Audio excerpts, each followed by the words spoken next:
Hello coaches and welcome to this edition of Give and Go Live. My name is David Newbury and this session is looking at an attacking and defending activity 5 versus 5 with keepers plus one touch finish.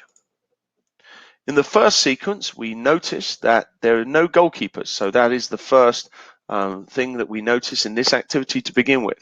Obviously that creates the opportunity of an open goal, or the defenders have to play deep to play on the line. In the activity, the main objective is to finish with a one touch. So although the other players on the field can touch the ball multiple times, the finish or the goal scoring shot has to be taken with one touch, and that could be any part of the body, of course. So we could use a head, we can use the feet, we can score in multiple different ways. The coach on the sideline has the large supply of balls and starts everything from the halfway line, and we have the addition of an all-time offensive player to give an advantage to the attacking team. You can also include a halfway line, and that has ramifications on whether you want the ball to be in a certain half before the players shoot, or alternatively you might want all of the players to be in one half or the other in order for a goal to be scored. So there's lots of different conditions you can add in an activity like this. Having no goalkeepers, of course, creates a really interesting dynamic, because now on the defensive side, if you give the player space, the likelihood is they're going to be able to play the ball into an open net. So we now need to have our players play a lot of high pressure and work together as a team defensively. So this is an excellent activity to work on defensive pressure, cover, and to shift and to move vertically and horizontally.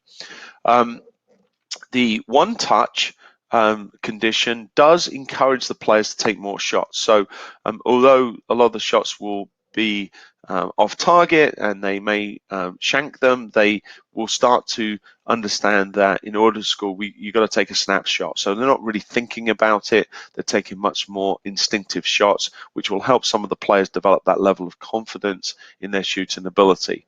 And as I said before, this is great for the defenders so that they can be working on putting pressure on the player with the ball. In this example, in the second sequence, the coach has played the ball in.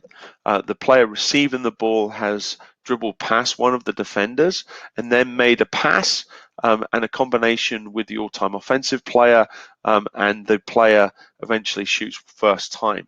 Now, one of the things that we've done here is added goalkeepers. Obviously, that adds an additional amount of challenge and realism to the game. So the addition of players, we could certainly add more players for both the teams, which obviously creates a more congested area. And or we could add in all-time offensive players, which gives the attacking team that numerical advantage. By adding touch restrictions, we can then really affect the tempo of the activity to increase or decrease. One of the things that certainly I'm working on a lot with my players at the moment is the importance of taking more than one touch when we're in possession. I'm finding that players playing with one touch often lose possession more so than they do when they take multiple touches. But obviously in this case, particularly with a finish, we're looking at creating that one touch opportunity.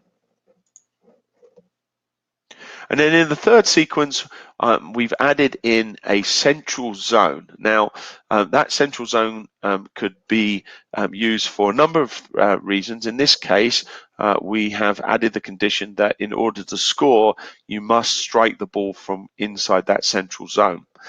What does that do? Well, that of course creates more long shot opportunities, and the idea that, as we show in this diagram, we can play up towards a striker who then drops the ball back and a player running onto the ball for that longer shot. So this might be good training functionally for midfield players.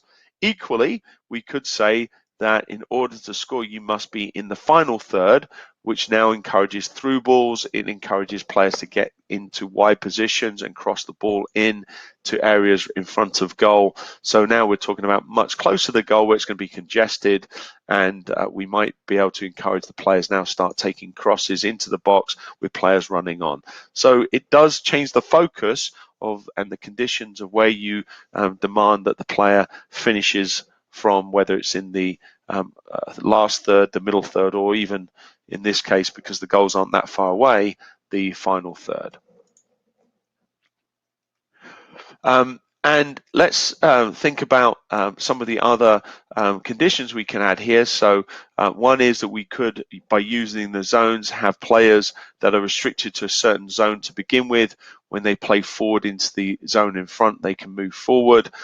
We could restrict the defending players from only defending within their zone. So there's a lot of things we can do to create more space or less space for the attack, and create more opportunities for those players shooting.